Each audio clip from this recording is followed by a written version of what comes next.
Screen visible है आप लोगों को? Yes sir. Yes sir. Okay, nuclear energy हम लोग पढ़ रहे थे। न्यूक्लियर एनर्जी से पहले हमने बायोमास एनर्जी डिस्कस की थी। बायोमास एनर्जी रिन्यूएबल थी या फिर नॉन रिन्यूएबल थी? रिन्यूएबल। बायोमास एनर्जी को हम क्यों रिन्यूएबल सोर्स ऑफ एनर्जी कहेंगे? क्योंकि वो कभी खत्म नहीं होगा। हाँ जी, वो कभी खत्म नहीं होगा। एंड एक और चीज का आपने ध्यान रखना है, बायोमास एनर्जी एक अकेला ऐसा रिन्यूएबल सोर्स ऑफ एनर्जी है जिसमें कि कभी भी जिसमें कि जो कि बहुत ज्यादा क्लीन सोर्स नहीं माना जाता, जिससे कि आपका पॉल्यूशन होता है। क्योंकि इसे भी हम कैसे यूज करते हैं मोस्टली, अगर आपने गोबर गैस प्लांट वगैरह लगाया है तो ठीक है, उसमें बहुत ज्यादा पॉल्यूशन नहीं होता है। लेकिन इन जनरल अगर डायरेक्ट बायोमास को यूज कर लिया जाए एसा फ्यूल सोर्स, मीन्स अगर उसको जलाया जाए तब उससे एनर्जी ली जाए, तो फिर उसमें भी पॉल्यूशन होता है, जैसे कि फॉसिल फ्यूल के केस में होता है। तो अभी आज हमने पढ़ना है न्यूक्लियर एनर्जी। तो पहले आप लोग बताइए, न्यूक्लियर एनर्जी हमारी रिन्यूएबल एनर्जी होती है या फिर नॉन रिन्यूएबल, और क्यों? नॉन रिन्यूएबल है सर, क्योंकि उसके सोर्स हैं वो कुछ एलिमेंट्स है जो कि मतलब हम जमीन से खोद करके निकालते हैं तो वो कुछ टाइम बाद खत्म हो जाएगा। हाँ जी, वो धीरे धीरे आपकी समाप्ति की कगार पे हैं। बिल्कुल इसका फॉसिल फ्यूल की तरह ही है, लेकिन फॉसिल फ्यूल को जलाने में बहुत ज्यादा ग्रीन हाउस गैसेस निकलती हैं। इसके अगेंस्ट आपका जो न्यूक्लियर एनर्जी है उसमें कोई भी ग्रीन हाउस गैस प्रोड्यूस नहीं होती है।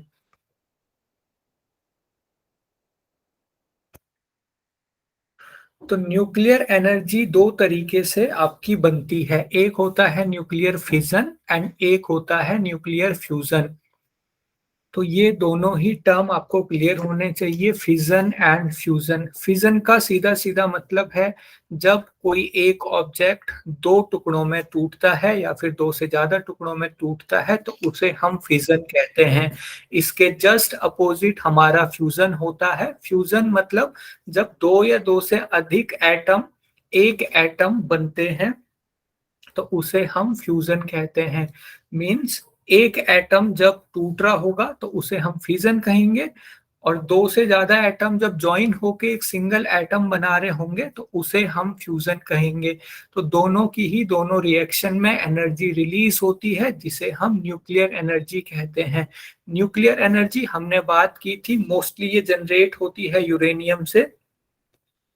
इसके अलावा न्यूक्लियर जो पावर है वो लगभग लगभग 11% वर्ल्ड एनर्जी नीड को पूरी करता है। यहाँ पे एक और क्वेश्चन रहेगा, न्यूक्लियर एनर्जी को हम एक रिलायबल सोर्स की तरह ट्रीट कर सकते हैं या फिर हम इसे रिलायबल सोर्स नहीं मानेंगे? है सर ये रिलायबल सोर्स, क्योंकि इससे तो एनर्जी प्रोड्यूस होगी ही होगी। हाँ जी, ये भी आपका रिलायबल सोर्स है, क्योंकि आपके पास यूरेनियम रखा हुआ है तो आप उससे कितनी भी एनर्जी प्रोड्यूस कर सकते हो। आपको किसी धूप के लिए वेट नहीं करना या फिर आपको विंड के लिए वेट नहीं करना, जैसे कि विंड एनर्जी सोलर एनर्जी में था। ये एक तरह से आपकी डेफिनिट एनर्जी इससे बनती है। तो न्यूक्लियर फिजन की एक रिएक्शन यहाँ पे लिखी हुई है। एक एटम है यूरेनियम का, एक एटम है, ये एटम तीन छोटे छोटे एटम में टूट रहा है, इसे ही हम न्यूक्लियर फिजन कहते हैं। तो जब ये एक एटम तीन छोटे छोटे एटम्स में टूटता है तो इसका मास ज्यादा होता है इन तीनों के मास के कंपैरिजन में। तो वो जो मास एक्स्ट्रा बचा वो सारा का सारा एनर्जी की फॉर्म में रिलीज होता है। इतना आपको ध्यान रखने की जरूरत नहीं है, आपको जस्ट इतना ध्यान रखना है कि जो आपका न्यूक्लियर फिजन है, न्यूक्लियर फिजन में न्यूक्लियर फिजन में क्या होगा, एक एटम टूटेगा दो या दो से ज्यादा एटम में, जैसे कि एक रिएक्शन यहाँ पे आपकी लिखी हुई है। इसके जस्ट अपोजिट आपका फ्यूजन में रहेगा। ये इसकी एक जनरल रिएक्शन दी हुई है, कैसे हम न्यूक्लियर फिजन करवाते हैं। तो जो यूरेनियम रॉड्स हैं उनको फ्यूल की तरह यूज किया जाता है।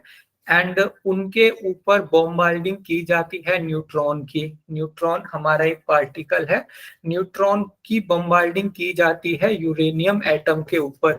जब ये इसके ऊपर कोलाइड करता है, इससे टकराता है, तो ये जो यूरेनियम एटम है ये दो तीन छोटे छोटे एटम में टूट जाता है। यही हमारी न्यूक्लियर रिएक्शन है। इसी रिएक्शन में बहुत सारी एनर्जी रिलीज होती है, जिस एनर्जी को हम फिर इलेक्ट्रिकल एनर्जी में कन्वर्ट कर देते हैं। तो न्यूक्लियर फिजन में जो हीट रिलीज होगी उससे पानी को गर्म किया जाता है, और पानी को गर्म करने से जो स्टीम बनती है उस स्टीम का यूज किया जाता है टरबाइंस को रोटेट करने में। बिल्कुल जैसे आपके हाइड्रो इलेक्ट्रिसिटी में टरबाइन रोटेट कर रहे थे हम, पानी की जो आपकी पानी का सोर्स था, इलेक्ट्रिसिटी और वाटर दोनों को यूज कर सकते हैं, ये बात है।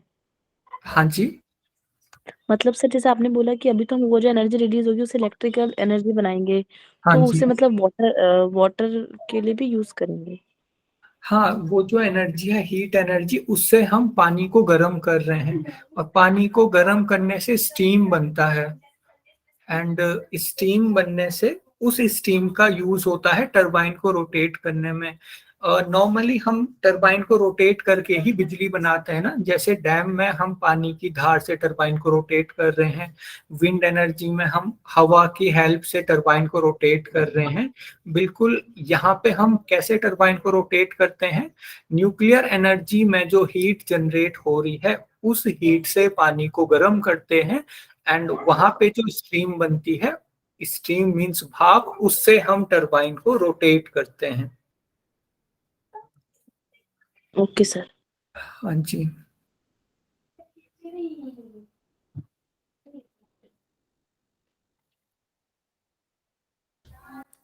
सर एक बार रिपीट करेंगे, क्या बताया आपने?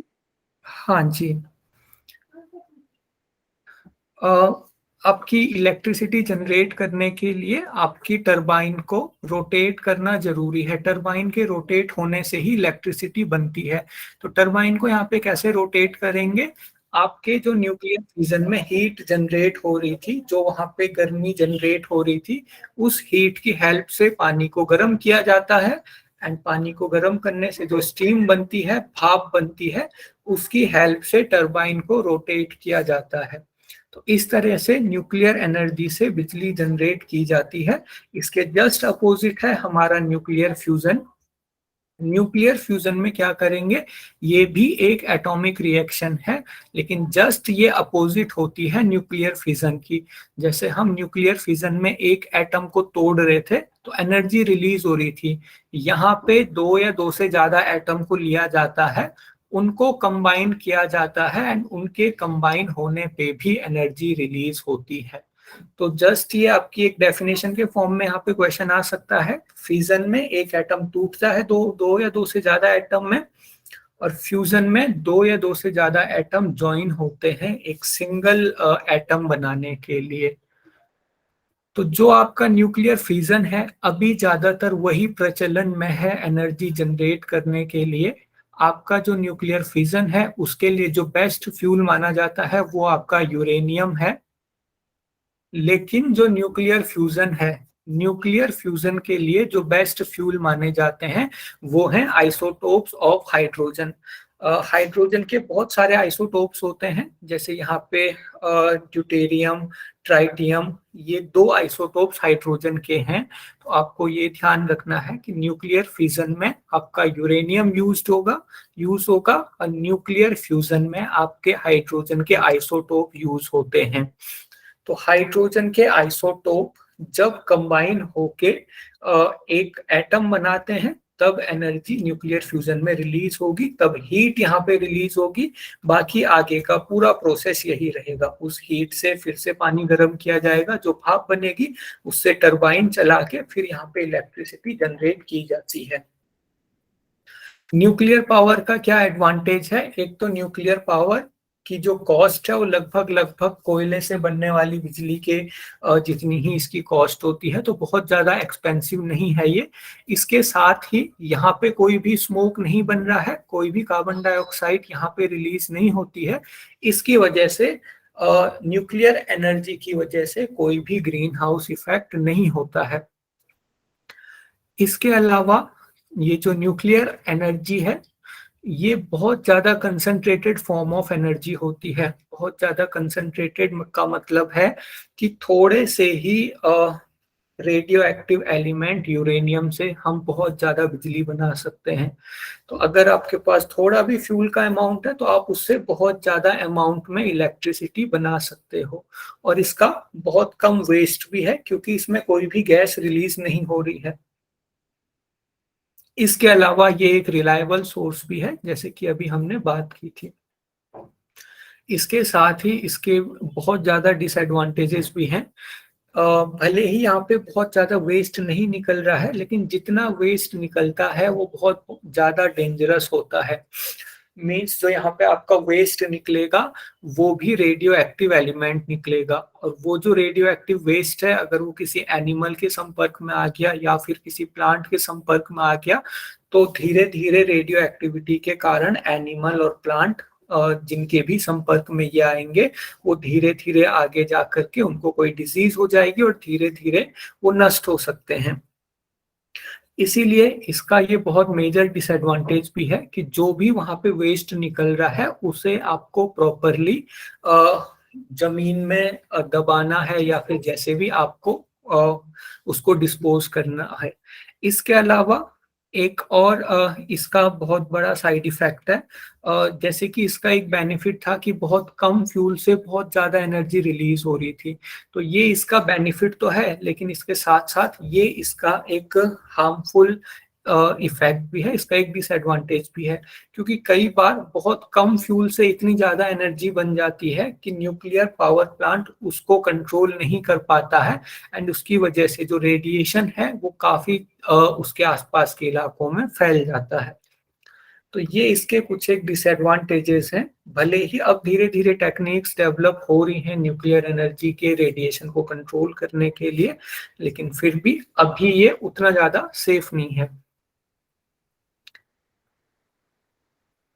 ये कुछ एक एग्जिस्टिंग इसका एक मेन डिसएडवांटेज ये भी है कि इसको कितना भी अच्छा से डिस्पोज कर ले वो लॉन्ग टर्म बाद भी अपना इफेक्ट दिखाता ही है। हाँ जी बिल्कुल, जो आपका रेडियो एक्टिव एलिमेंट है जहां पे भी रहेगा वहां पे रेडियो एक्टिविटी वो फैलाता रहेगा।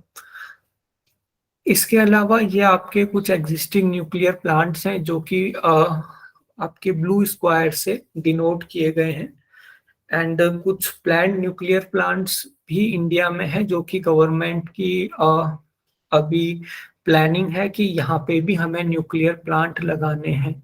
तो ये कुछ एक इंडिया में न्यूक्लियर पावर प्लांट हैं और कुछ संभावित न्यूक्लियर पावर प्लांट भी यहाँ पे दिए गए हैं। नेक्स्ट सर ये जो आपने एक न्यूक्लियर फिजन और न्यूक्लियर फ्यूजन में दोनों में एक अंतर बताया ना। एक आइटम से दो टुकड़े बनते हैं और एक के दो कंबाइंड दो से ज्यादा आइटम से जुड़ने से मतलब ये दोनों अलग अलग एनर्जी बनती है। सही है ना सर ये? हाँ जी, दोनों में ही आपकी एनर्जी रिलीज होगी, फिजन में भी फ्यूजन में भी। फिजन में एक टूटेगा दो में और फ्यूजन में दो जुड़ के एक बनाते हैं एटम। और सर तो जो बेस्ट है वो कौन सा है और रेयर वाला कौन सा है? बेस्ट दोनों ही है, लेकिन क्योंकि अभी हमारे पास यूरेनियम के भंडार ज्यादा हैं तो अभी ज्यादातर अब न्यूक्लियर फिजन यूज होता है एनर्जी बनाने के लिए। Okay sir, thank you sir. हाँ जी। नेक्स्ट है जियोथर्मल पावर। जियोथर्मल पावर हम कहते हैं आप बताइए पृथ्वी के जो हमारी क्रस्ट है उसके अंदर कौन सा एलिमेंट पाया जाता है? क्या है हमारी पृथ्वी के अंदर? क्रूड। हाँ जी, क्रूड के अंदर फिर वहां पे मैग्मा आ जाता है जिसे कि हम लावा भी कहते हैं। मींस जो हमारी पृथ्वी है अंदर से पूरी की पूरी एक तरह से खौलती हुई भट्टी है जिसमें पूरा का पूरा लावा भरा हुआ है। तो जब हम पृथ्वी की इसी प्रॉपर्टी का यूज करते हैं, इसी गुण का जब हम यूज करते हैं कि पृथ्वी पूरी अंदर से गर्म है, बहुत ज्यादा हीट पृथ्वी के अंदर है, तो उसी हीट को जब हम यूज करते हैं तो उसे हम जियोथर्मल पावर कहते हैं। जियो का मतलब पृथ्वी, थर्मल का मतलब हीट।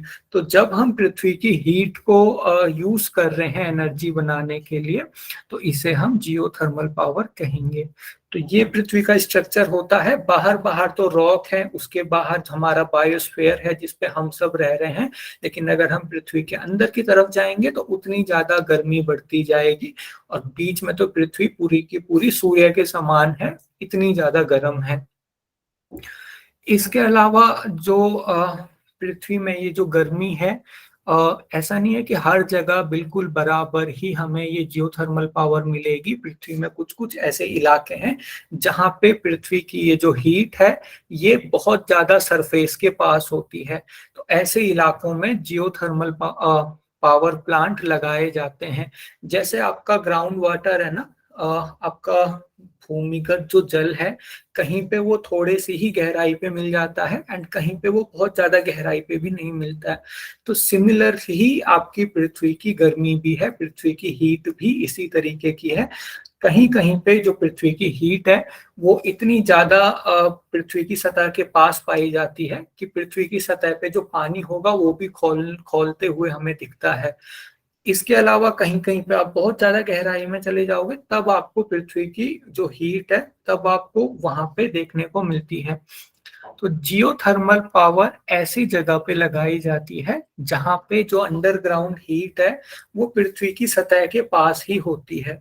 वहां पे होल्स किए जाते हैं, छेद किए जाते हैं, एंड वहां पे छेद करने से जो भाप बाहर आती है, क्योंकि पृथ्वी के अंदर पानी तो है ही, तो पृथ्वी की गर्मी से जब वो पानी भाप में बदलने लगता है तो भाप वहां पे से बाहर आती है। उसी भाप का यूज करके यहाँ पे टरबाइन के थ्रू इलेक्ट्रिसिटी जनरेट की जाती है। तो ये जियोथर्मल पावर हो गया। सर एक बार रिपीट कर दीजिए प्लीज। हाँ जी, जो आपकी पृथ्वी के अंदर जो हीट है, इस हीट की वजह से जो सरफेस पे पानी होगा, जो भूमिगत जल होगा, वो गर्म होने लगता है। एंड अगर हम सरफेस पे छेद करेंगे तो उस छेद के थ्रू वो भूमिगत जल के गर्म होने से जो वाष्प बनी है वो बाहर आने लगती है। उस वाष्प का यूज करके हम टरबाइन को घुमाते हैं एंड उससे जियोथर्मल इलेक्ट्रिसिटी जनरेट होती है। इसके अलावा कुछ और आपकी जियोथर्मल एनर्जी के डायरेक्ट यूज हैं, जैसे कि space heating, air conditioning. Air conditioning means जो बहुत ठंडे आपके इलाके होते हैं वहां पे डायरेक्ट पृथ्वी में थोड़ा सा गहरा होल करके डायरेक्ट हीट से आपकी जो रूम है उनको गर्म किया जाता है। इसके अलावा ये और भी बहुत सारे यूज हो गए आपके जियोथर्मल एनर्जी के, लेकिन मेन हमने यहाँ पे एडवांटेजेस को डिस्कस करना है। जियोथर्मल एनर्जी के कुछ एडवांटेज क्या है? जियोथर्मल एनर्जी कोई भी पॉल्यूशन नहीं करती है, क्योंकि ये पहले से ही पृथ्वी के अंदर हीट है, उसी का हम यूज कर रहे हैं। इसके अलावा जो जियोथर्मल पावर स्टेशन है वो बहुत ज्यादा स्पेस नहीं लेते हैं, क्योंकि जस्ट एक जगह से स्टीम बाहर आ रही है एंड हमने उस स्टीम का यूज करके टरबाइन को चलाना है। अनलाइक जैसे कि आपका हाइड्रो पावर प्लांट में था, इतना बड़ा डैम बनाना पड़ रहा था फिर आप टरबाइन घुमा पा रहे थे।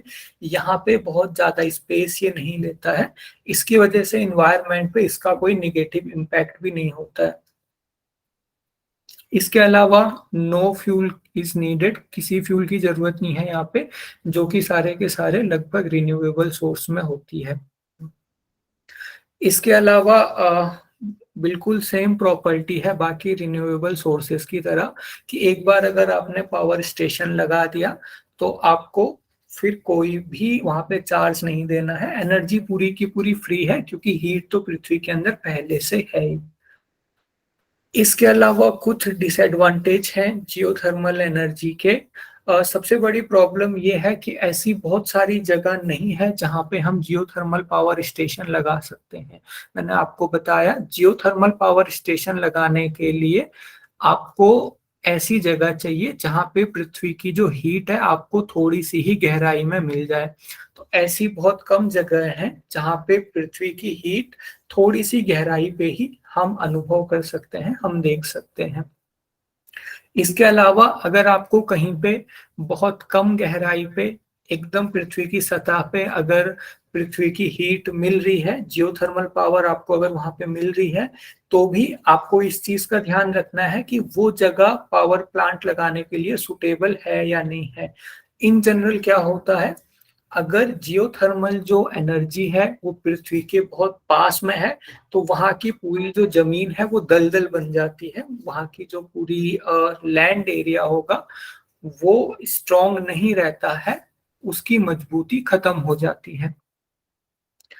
इसके अलावा कई बार ऐसा भी हो सकता है कि जो जियोथर्मल साइट है उसमें भाप खत्म, मतलब इनफर्टाइल हो जाती है। हाँ जी, इनफर्टाइल एंड पावर प्लांट बनाने के लिए वो जो जमीन है वो इतनी मजबूत नहीं होगी कि हम वहां पे पावर प्लांट पोरस लगा टाइप, सकें।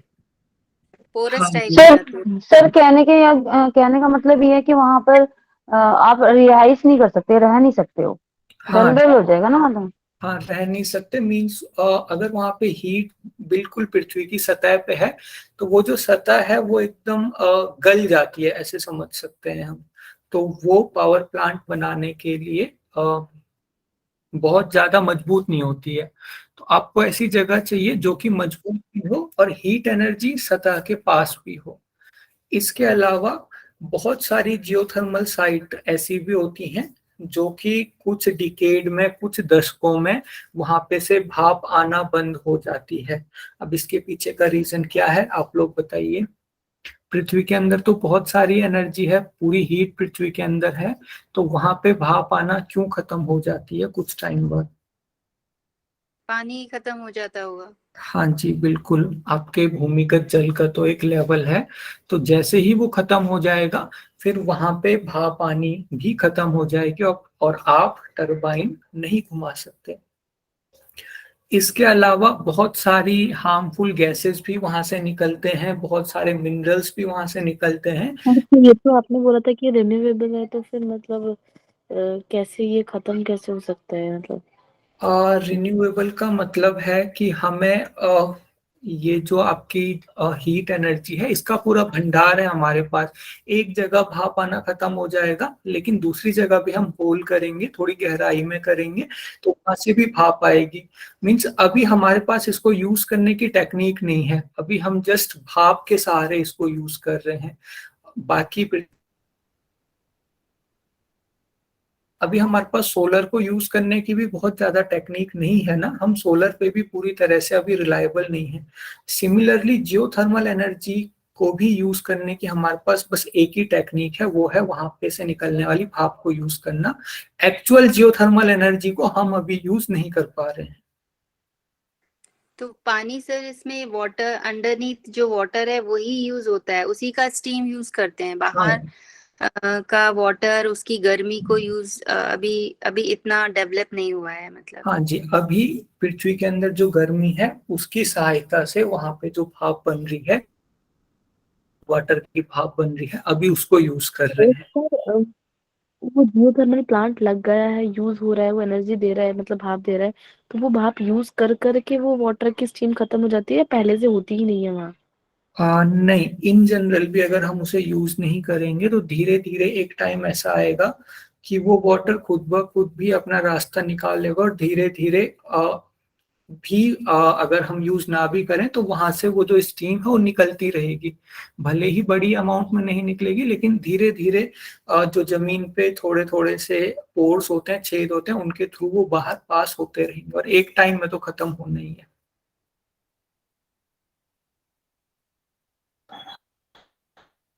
इसके अलावा कुछ हार्मफुल गैसेस, मिनरल्स वगैरह भी निकलते हैं, जैसे कि हमने ज्वालामुखी में पढ़ा है कि ज्वालामुखी के साथ साथ बहुत सारी गैसेस निकलती हैं, बहुत सारे मिनरल्स वगैरह निकलते हैं जिनको कि सेफली डिस्पोज करना होता है।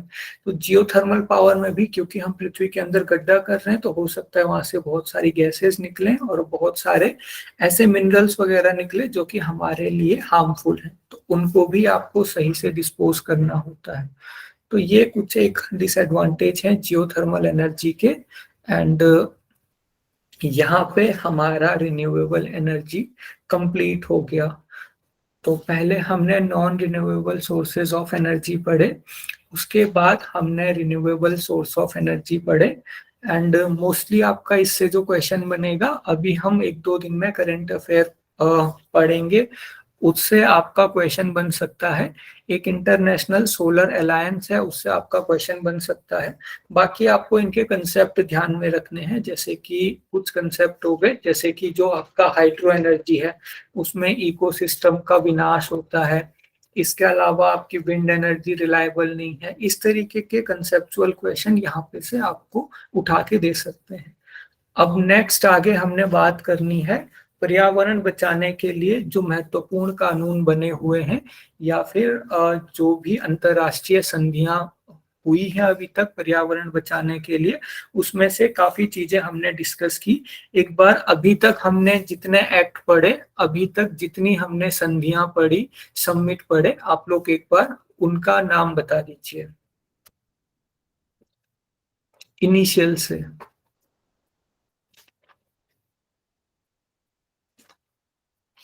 सर एक तो एयर एक्ट था, वाटर एक्ट है, एक एनर्जी वाला है। हाँ जी, सर ये एनवायरमेंटल एक्ट, एक एनवायरमेंटल एक्ट है। इनिशियल से हमने सबसे पहले देखा था इन्वायरमेंट प्रोटेक्शन एक्ट, है ना। उसके बाद हमने एयर एक्ट देखा था, उसके बाद हमने वाटर एक्ट देखा था, उसके बाद हमने ओजोन के लिए कौन सी समिट देखी थी, ओजोन के लिए कौन सी सम्मेलन पढ़ी थी हमने।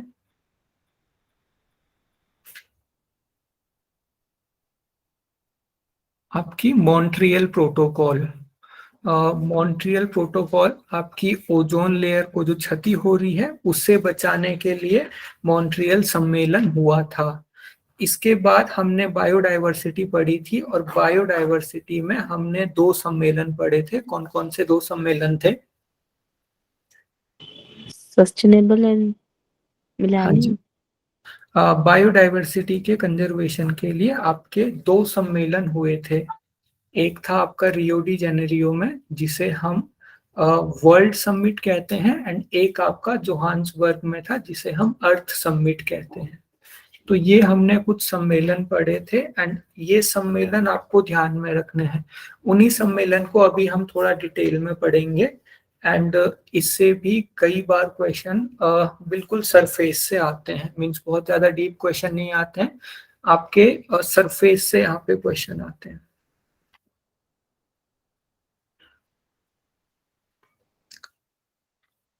तो सबसे पहले हमने पढ़ना है पर्यावरण संरक्षण अधिनियम, इन्वायरमेंटल प्रोटेक्शन एक्ट 1986।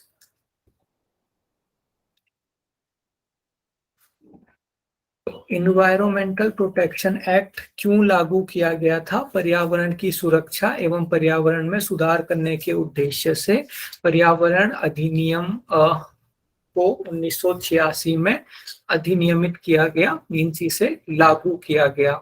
अब ये जो पर्यावरण संरक्षण एक्ट है, इसका एक बार क्वेश्चन आया था कि ये किसके ऊपर बेस्ड था।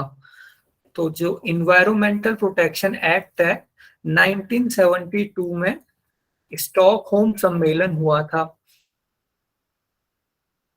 स्टॉकहोम जो सम्मेलन था उसमें पूरी दुनिया के देशों ने भाग लिया था, एंड मानव पर्यावरण पर संयुक्त राष्ट्र सम्मेलन था कि जो इंसान है उनका पर्यावरण में क्या योगदान हो सकता है, उससे पर्यावरण को जो नुकसान हो रहा है उसे हम कैसे कंट्रोल कर सकते हैं। तो 1972 में स्टॉकहोम सम्मेलन हुआ था। मैं फिर से रिपीट कर रहा हूँ, ये चीज आपको याद रहनी चाहिए। जून 1972 में जो स्टॉकहोम सम्मेलन हुआ था, उसमें जो हमारा संयुक्त राष्ट्र था, यूनाइटेड नेशन था, उसने सभी देशों को निर्देश दिया था कि आप अपने अपने देशों में एक पर्यावरण के लिए एक्ट बनाओ। तो उन्हीं निर्देशों के आधार पे 1986 में भारत में पर्यावरण अधिनियम लागू किया गया। और भारत ने भी, क्योंकि इस स्टॉकहोम सम्मेलन में भाग लिया था, तो भारत को भी अपना इन्वायरमेंट प्रोटेक्शन एक्ट लागू करना पड़ा। अब अगर हम इसका संवैधानिक प्रावधान देखें, मीन्स किसी भी कानून को बनाने के लिए संविधानिक तरीके से हमें गुजरना पड़ता है, मीन्स संविधान में कुछ संशोधन करने पड़ते हैं। तो ईपीए को भारतीय संविधान के अनुच्छेद 253 के तहत अधिनियमित किया गया था। अब ये जो 253वां अनुच्छेद है, ये अनुच्छेद किस काम में आता है? ये अनुच्छेद फॉर एग्जाम्पल अगर अंतरराष्ट्रीय सर अनुच्छेद क्या होता है, आप थोड़ा सा इंग्लिश में बताइए ना। अनुच्छेद हम कह सकते हैं जैसे आपका कॉन्स्टिट्यूशन है ना, उसमें अलग अलग नियम होते हैं। मींस क्राइम के लिए आर्टिकल कह कोई सकते हैं, अलग नियम आर्टिकल रहेगा। जैसे धारा ये धारा लागू होती है। हाँ, धारा हम कह सकते हैं। अनुच्छेदों के अंदर धारा होती है। अनुच्छेद एक बड़े टॉपिक के लिए होती हैं। फॉर एग्जाम्पल आपके क्राइम के लिए अलग अनुच्छेद रहेगा, आपके विश्वविद्यालय बनाने के लिए अलग अनुच्छेद रहेगा। ये अनुच्छेद एक तरह से बहुत सारे आर्टिकल, हाँ, आर्टिकल बहुत सारे नियमों का एक समूह है। तो अनुच्छेद एक ग्रुप में होता है, एक पर्टिकुलर टॉपिक के लिए एक अनुच्छेद होता है। तो इस अनुच्छेद के अंदर अलग अलग फिर लॉ होते हैं जो कि किसी पर्टिकुलर टॉपिक पे होता है। जैसे फॉर एग्जांपल ये जो अनुच्छेद 253 है, ये जो आर्टिकल 253 है, ये आर्टिकल 253 क्यों है हमारे संविधान में? ये आर्टिकल 253 हमें ऐसी कंडीशन के लिए निर्देशित करता है जब अंतरराष्ट्रीय मंच से हमारे ऊपर कोई दबाव आया है कि आप इस पे कानून बनाओ। तो जब भी अंतरराष्ट्रीय मंच से भारत के ऊपर कोई दबाव आएगा या फिर अंतरराष्ट्रीय मंच यानी कि यूएनओ वगैरह भारत को किसी कानून को बनाने के लिए बोलेंगे, तो ऐसे सारे कानून अनुच्छेद 253 के अंतर्गत बनाए जाएंगे। तो ये अनुच्छेद अंतरराष्ट्रीय समझौतों से या फिर अंतरराष्ट्रीय मंच से जो भी हमें निर्देश मिलते हैं, उन्हें हम अपने देश में कैसे लागू करें, ये हम अनुच्छेद 253 की हेल्प से करते हैं। फॉर एग्जाम्पल इसका एक और एग्जाम्पल है, सस्टेनेबल डेवलपमेंट गोल हमने पढ़े। इसके अलावा मिलेनियम सहस्त्राब्दी विकास लक्ष्य हमने पढ़े, मिलेनियम डेवलपमेंट गोल। अब millennium development goal and sustainable development goal, ये दोनों ही किसने स्टार्ट किए थे? कौन इसके पीछे कौन सी संस्था थी? कौन सी कंट्री थी? यूएन ही तो थी। संस्था United आपकी यूनाइटेड नेशन। तो यूनाइटेड नेशन के ही अध्यक्षता में हमने ये सस्टेनेबल डेवलपमेंट गोल और मिलेनियम डेवलपमेंट गोल बनाए थे। अब यूनाइटेड नेशन हमारी कंट्री में तो नियम नहीं बना सकता है, तो यूनाइटेड नेशन के निर्देशों पे हमने सस्टेनेबल डेवलपमेंट गोल के लिए जो भी नियम बनाए थे, वो सभी इस अनुच्छेद 253 के तहत बनते हैं। समझ आया आप लोगों को?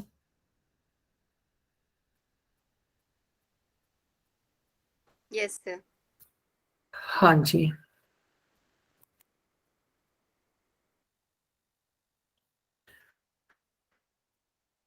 इसके अलावा दो अनुच्छेद और यहाँ पे इम्पोर्टेंट है। एक अनुच्छेद है अनुच्छेद आर्टिकल 40A, जो कि गवर्नमेंट को इन्वायरमेंट की प्रोटेक्शन के लिए निर्देशित करता है। मीन्स ये जो अनुच्छेद 48A है, ये कहता है कि गवर्नमेंट की भी जिम्मेदारी है इन्वायरमेंट की प्रोटेक्शन करना।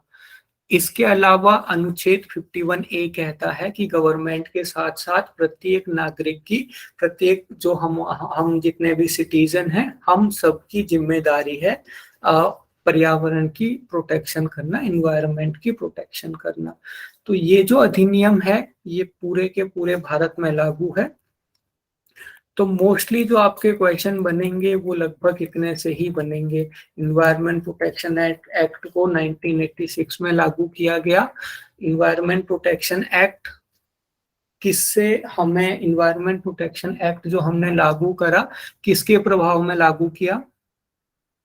स्टॉकहोम सम्मेलन यूनाइटेड 1972।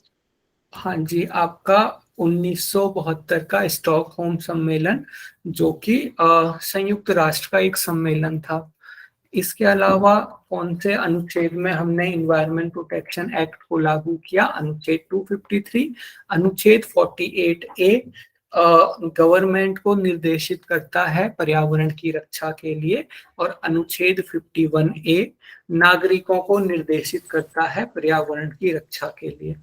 तो मोस्टली क्वेश्चन आपके यहीं से आएंगे, बाकी बहुत ज्यादा डीप नहीं जाते हैं। हो सकता है क्वेश्चन यही आ जाए कि आपका एनवायरमेंट प्रोटेक्शन एक्ट कब लागू हुआ। मीन सर ये है कि 253 जो है वो इंटरनेशनल लेवल पे और 48A नेशनल लेवल पे और 51A पर्सनल हर कोई की जिम्मेदारी के ऊपर है। हाँ नहीं, लेवल तो इनका पूरा देश में ही है, लेकिन इनके टॉपिक अलग अलग हैं। सर एक बार 253 समझा दीजिए, वो वाला मतलब पूरी तरह से क्लियर नहीं हुआ है। ओके, ऐसा होता है ना कई बार, जैसे हमारा एक कंट्री है भारत, भले ही ये लोकतांत्रिक कंट्री है, लेकिन कई बार भले ही हम एक इंडिपेंडेंट कंट्री हैं, लेकिन कई बार हमें बाहर से कुछ प्रेशर आ जाता है कि आप अपने देश में ये कानून बनाओ या फिर ऐसा कानून बनाओ। फॉर एग्जाम्पल, यूएन से अगर कोई प्रेशर आ गया कि आप अपने देश में बच्चों के लिए कोई कानून बनाओ, क्योंकि भारत भी यूएन का सदस्य है, तो भारत को वो कानून बनाना पड़ेगा। तो अनुच्छेद 253 जो है, बाहर से हमारे ऊपर कोई भी प्रेशर आ रहा है या फिर बाहर से इंडिया के लिए कोई भी गाइडलाइन आ रही है कि आप ये कानून बनाओ, तो ऐसे सारे कानून अनुच्छेद 253 के तहत बनते हैं। तो ये है अनुच्छेद 253, article 253। Okay sir sir. 51A जो होगा मीन्स कि जैसे अगर कोई पर्यावरण को नुकसान पहुंचा रहा है, जैसे पेड़ों को काट रहा है या कुछ है, तो उस पर ये लागू हो सकता है कि इसके तहत हाँ उसको पनिशमेंट या चीजें दी जा सकती हैं। हाँ जी, अनुच्छेद 51A कहता है कि प्रत्येक नागरिक को पर्यावरण की रक्षा करनी है। अब इस अनुच्छेद के अंदर बहुत सारे पॉइंट होंगे कि कोई नागरिक अगर नहीं कर रहा है तो उसके लिए क्या सजा होगी, ये सारी चीजें भी इसके अंतर्गत होंगी। तो सर मतलब इन्वायरमेंटल प्रोटेक्शन एक्ट जो है वो भी ये आर्टिकल 253 के अंडर है। हाँ, आर्टिकल 253 के अंदर ही हमने उसे लागू किया था, क्योंकि उसके लिए हमें बाहर से गाइडलाइन मिली थी ना, स्टॉकहोम सम्मेलन से हमें गाइडलाइन ओके। मिली थी कि आप इसे लागू करो अपनी कंट्री में।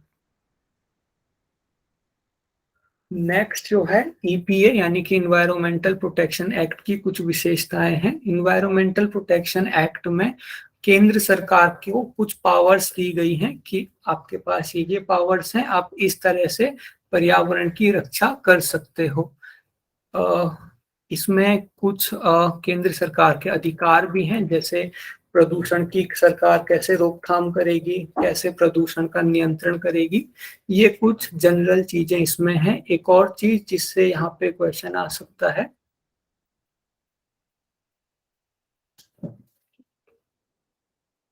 तो एक बार हम शॉर्ट में इनको देख लेते हैं।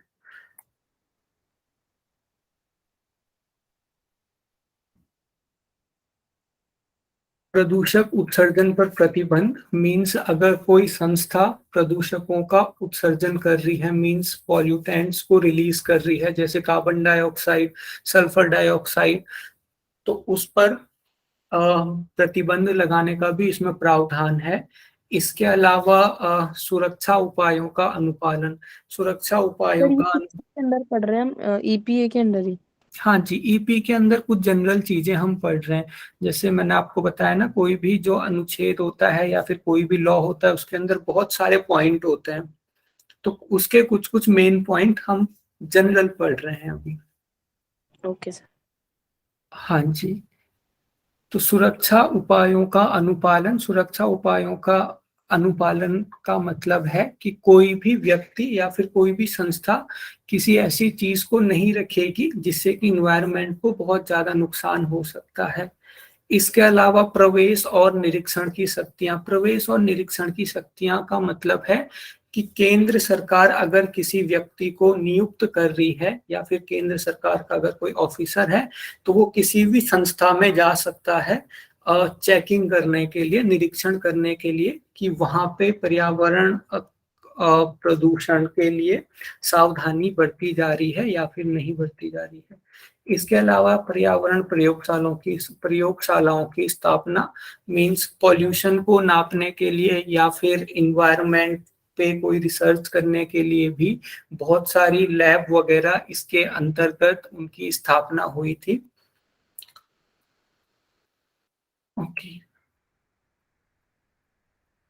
इससे क्वेश्चन एक बार आया था अपराधों के लिए दंड।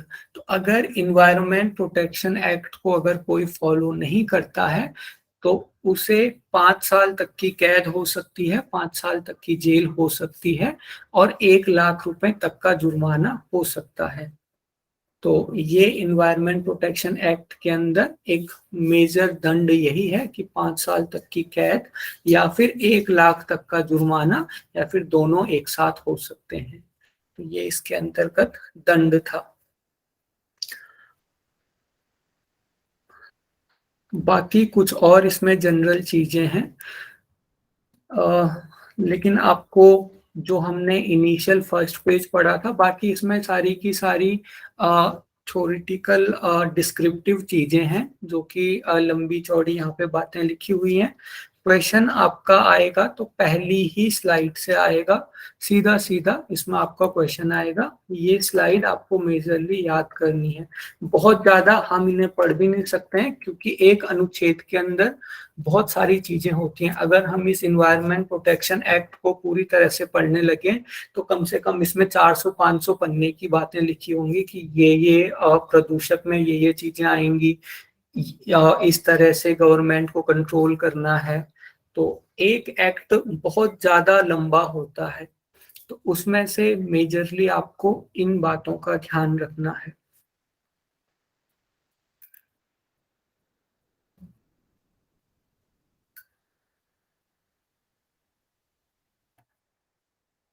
नेक्स्ट है जलवायु परिवर्तन और राष्ट्रीय मिशन। तो जलवायु परिवर्तन और राष्ट्रीय मिशन, क्योंकि जलवायु जो परिवर्तन है, क्लाइमेट चेंज जो है, वो एक बहुत बड़ी प्रॉब्लम है। तो इंडिया ने NAPCC को 30 जून 2008 को लागू किया था। NAPCC का मतलब होता है national action plan for climate change. अगर हम हिंदी में कहें तो जलवायु परिवर्तन पर राष्ट्रीय कार्य योजना, नेशनल एक्शन प्लान और क्लाइमेट चेंज। तो कब इंडिया ने इसे लागू किया? 30 जून 2008 को इंडिया ने इसे लागू किया था। और ये जो हमारा नेशनल एक्शन प्लान बना था, ये किस चीज के लिए बना था? ताकि हम जो विकास कर रहे हैं उस विकास का जलवायु परिवर्तन पर प्रभाव ना पड़े। जैसे जैसे हम डेवलपमेंट कर रहे हैं वैसे वैसे हमने पढ़ा था कि डेवलपमेंट के साथ साथ हम बहुत सारी ऐसी गैसेस को एनवायरनमेंट में रिलीज कर रहे हैं जो कि धीरे धीरे क्लाइमेट चेंज का कारण बन रही है। तो डेवलपमेंट करते हुए कैसे क्लाइमेट चेंज को होने से रोका जाए, ये इसका मुख्य विषय था। तो इसके अंतर्गत 8 मिशन को लॉन्च किया गया था। कौन कौन से 8 मिशन हैं, इनका नाम आपको याद रखना है। पहला था राष्ट्रीय सौर मिशन, दूसरा था विकसित ऊर्जा दक्षता के लिए राष्ट्रीय मिशन, तीसरा था सुस्थिर निवास पर राष्ट्रीय मिशन, चौथा था राष्ट्रीय जल मिशन, पांचवा था सुस्थिर हिमालयी पारिस्थितिक तंत्र हेतु राष्ट्रीय मिशन। सर ये हिंदी में तो बहुत टफ नाम है। हाँ जी, मैं आपको ग्रुप में इनके इंग्लिश में नाम सेंड करूंगा। सर एक्सक्यूज मी, जैसे आप ये जो स्लाइड है ना, ये इंग्लिश में हो सकती है? और क्योंकि एक्सप्लेन तो आप हिंदी में कर ही रहे हैं, तो स्लाइड इंग्लिश में हो सकती है ऐसा? क्योंकि आप पहले इंग्लिश में ही करते थे। हाँ जी, मैं इनके नोट्स आपको इंग्लिश में ग्रुप में दे दूंगा। अभी एक्चुअली मुझे सर ने कहा था कि आप हिंदी में भी कुछ चीजें प्रेजेंट कीजिए, तो फिर मैंने ये आपको हिंदी में प्रेजेंट की थी। इंग्लिश में भी मैं आपको इसके ग्रुप में नोट सेंड कर दूंगा। सर दोनों ही कर देना, हिंदी इंग्लिश दोनों कर देना, जिससे कि हमें ना कंपेयर करना आ जाए। ओके ठीक है। और वैसे आपको इंग्लिश में ही मेरे अकॉर्डिंग ये जो आपको सारे के सारे नाम है इंग्लिश में ही थोड़े ज्यादा इजी पड़ेंगे। सर ये बहुत टफ है हिंदी में तो। हाँ जी, जो सर ये स्लाइड शो करते हो ना अभी अब लाइव, उसमें वो तो इंग्लिश में कर दीजिए, बिकॉज अब हिंदी तो आप समझा ही रहे हो अच्छे से। ओके क्योंकि ठीक साथ है। साथ में भी समझ में भी आ जाता है ना, फिर ऐसे में मुश्किल होता है। ठीक है, जब हम अगली क्लास करेंगे तब मैं आपको इंग्लिश में ही ये प्रेजेंट करूंगा। Yes sir, thank you. Okay, next है हरित भारत हेतु राष्ट्रीय मिशन। उसके बाद है सुस्थिर कृषि हेतु राष्ट्रीय सर ये मिशन। जो आपने 8 मिशंस बताए थे किसके अंडर थे, वही जो हमने पढ़ा था अभी? जलवायु परिवर्तन पर राष्ट्रीय कार्य योजना मीन्स जब हम विकास कर रहे हैं तो विकास करते हुए कैसे जलवायु परिवर्तन को रोका जाए, ये था हमारा जलवायु परिवर्तन पर राष्ट्रीय कार्य योजना और national action plan for climate change. तो जो प्लान था उसके अंतर्गत 8 मिशन थे कि ये हमारे 8 मिशन हैं, इनके थ्रू हम क्लाइमेट चेंज को कंट्रोल करेंगे। तो वो 8 मिशन ये हैं आपके। राष्ट्रीय सौर मिशन, विकसित ऊर्जा दक्षता, सुस्थिर निवास, राष्ट्रीय जल मिशन, सुस्थिर हिमालयी पारिस्थितिक तंत्र हेतु राष्ट्रीय मिशन, हरित भारत, सुस्थिर कृषि, जलवायु परिवर्तन हेतु रणनीतिक ज्ञान पर राष्ट्रीय मिशन। थोड़ा मुझे भी ये नाम अजीब से लग रहे हैं, मैं आपको करूंगा इनके इंग्लिश में नाम शेयर। पहले हम देख लेते हैं राष्ट्रीय सौर मेरे मिशन। सामने है, अगर बताऊं क्या? मैं इंग्लिश में है मेरे सामने, अगर किसी को चाहिए तो मैं बोल सकती हूँ, तो कंफ्यूजन अभी दूर हो जाए। आप एक बार रिपीट कर दीजिए सारे के सारे ये जो 8 मिशन है। जी, first one is national solar mission, then national mission for enhanced energy efficiency, then national mission for sustaining habitat, then national water mission, national mission for sustaining the Himalayan ecosystem, national mission for a green India, national mission for sustainable agriculture, and national mission for strategic knowledge of climate change. Okay, thank you. तो एक बार मैं फिर से repeat कर रहा हूँ, ये अभी हम जो भी चीजें पढ़ रहे हैं बहुत बहुत इम्पोर्टेंट है, आपका सीधे सीधे क्वेश्चन इनसे आएंगे। और ये जो 8 मिशन हैं इनके आपको नाम याद होने चाहिए। तो जो राष्ट्रीय सौर मिशन है, भले ही इसके अंदर की चीजों को आप याद ना रखो क्योंकि इसके अंदर बहुत फिर चीजें एक्सटेंड हो जाती हैं, उतना यूजीसी नहीं देता है, फिर वो इन्वायरमेंट का ही पेपर हो जाएगा अगर यूजीसी इतना डीप देने लग गया तो ऐसा नहीं है कि ये जो मिशन है इनके अंदर की बहुत डीप चीजें आएंगी, लेकिन ये आ सकता है कि कितने मिशन है, या फिर आपको 4 ऑप्शन दे देगा और ये बोल देगा कि इसमें से वो सेलेक्ट करो जो कि 8 मिशन में नहीं है। बाकी बहुत डीप इसको पढ़ने की आप लोगों को जरूरत नहीं है। तो जो राष्ट्रीय सौर मिशन है वो नेशनल एक्शन जो हमारा प्लान बना था क्लाइमेट चेंज के लिए, उसमें बहुत इम्पोर्टेंट इसको माना गया था, क्योंकि आपका जो मेनली क्लाइमेट चेंज हो रहा है उसके पीछे का रीजन क्या है? सर इसका इंग्लिश क्या है इसके नेशनल सौर मिशन की? नेशनल सोलर मिशन ऐसे करके होगा शायद। Yes, national solar mission. हाँ जी, नेशनल सोलर मिशन। तो ये क्यों बहुत ज्यादा इम्पोर्टेंट है, उसके पीछे का रीजन ये है कि जो आपका क्लाइमेट चेंज हो रहा है उसके पीछे कौन रिस्पॉन्सिबल है, कौन से एलिमेंट रिस्पॉन्सिबल है क्लाइमेट चेंज के पीछे? सर CO2 सर जो हम एनर्जी प्रोड्यूस Pollution. करते हैं, जो पॉल्यूटेंट निकलते हैं वो। पोल्यूशन के साथ साथ जो ओजोन लेयर है वो डिस्ट्रॉय हो रही है। कोई फिनोमिना हमने पढ़ी थी, कोई घटना हमने पढ़ी थी जो कि क्लाइमेट चेंज के लिए रिस्पॉन्सिबल थी? Green house effect, global warming, green हाँ हाउस जी, आपका green house effect and global warming. Green house तो इफेक्ट वो ग्लोबल वार्मिंग में तो वही आ जाएगा ना, जो ओजोन परत को वो कर रही है, पोल्यूशन से वो इफेक्ट हो रही है। वो आपका ओजोन लेयर डिप्लीशन हो गया। Global Okay. Warming green house effect की वजह से धीरे धीरे धरती जो गर्म हो रही है उसे हम ग्लोबल वार्मिंग कहते हैं। अब ग्रीन हाउस इफेक्ट के लिए मेजर गैस कौन सी है, ये भी हमने पढ़ा था। CFC chlorofluorocarbon. हाँ जी, हाँ, green nitrogen house gas, nitrogen के ऑक्साइड से जो है वो, और सल्फर डाइऑक्साइड। ये जो नाइट्रोजन एंड सल्फर डाइऑक्साइड है ये एसिड रेन के लिए रिस्पॉन्सिबल है। आपका CO2 major green house gas है, तो CO2 क्योंकि मेजर ग्रीन हाउस गैस है और उसी की वजह से क्लाइमेट चेंज हो रहा है, और CO2 सबसे ज्यादा हमारी रिलीज होती है कहाँ पे, जब हम फॉसिल फ्यूल को जलाते हैं।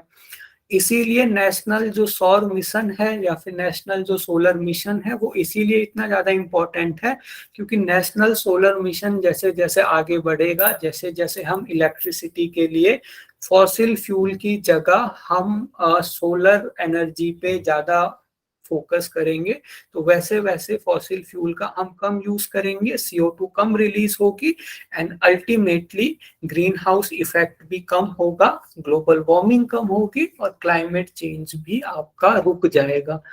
इसीलिए नेशनल सोलर मिशन इसमें इंक्लूड किया गया था, ताकि आपके फॉसिल फ्यूल से जो कार्बन डाइऑक्साइड रिलीज हो रही है उसे किसी भी तरह से कंट्रोल किया जा सके। तो ये हमारा पहला मिशन हो गया, नेशनल सोलर मिशन। ठीक है, कल मैं आपको इसे इंग्लिश में प्रेजेंट करूंगा।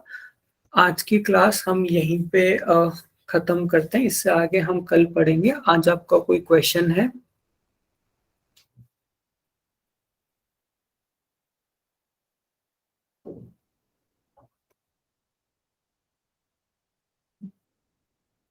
No sir. ओके, कोई क्वेश्चन नहीं है तो आप लोग लीव कर सकते हो।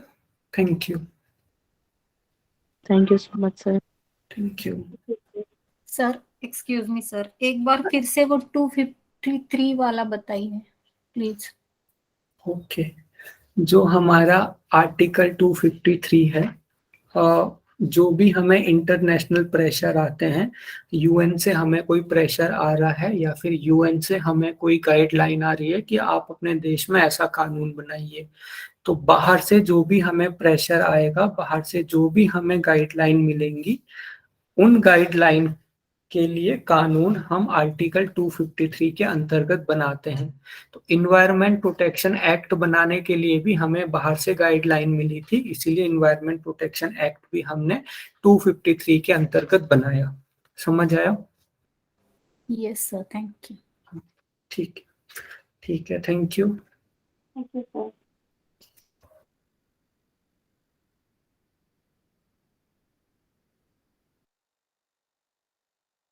Thank you sir. Thank you sir. Recording of कर सकते हैं।